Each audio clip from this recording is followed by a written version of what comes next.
Unom karason nganong dili katubag si Maria sa atong mga pag-ampo. Una, dili siya present everywhere kay tao raman siya. Dios lang ang present everywhere. The point is, unsaon man niya pagtabang nimo nga wala man siya tapad nimo karon. Walay verse sa Bible nga nag-ingon nga bisan asang lugara present si Maria. Ang Dios lang ang present everywhere at the same time. Ingon pa ganin in David, asa ba ako paingon aron mahilayo ako sa imong espiritu? Asa ba ako motago aron mahilayo sa imong presensya? Kung mosaka ako sa langit, atua ka didto.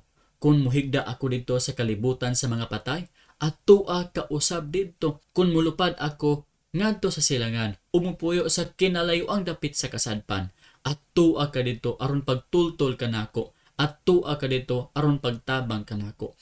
Bisan asa nga lugar makatabang ang Dios kay atua siya didto. He is present everywhere at the same time. Busa kung naa kay problema karon diha, makatabang ang Ginoo nimo diha karong tagna. Kung dungan kita na ako'y problema po dere, makatabang ang Ginoo kauban nako dere ang lugar tungod kay present siya diani. Present pud siya diha at the same time. Apan dili ingon ani si Maria. Present lamang siya kauban sa Dios sa langit karon, apan dili siya present sa kalibutan. Busa kung mag-ampo kita kaniya, dili kita niya madunggan ug dili kita niya matabangan.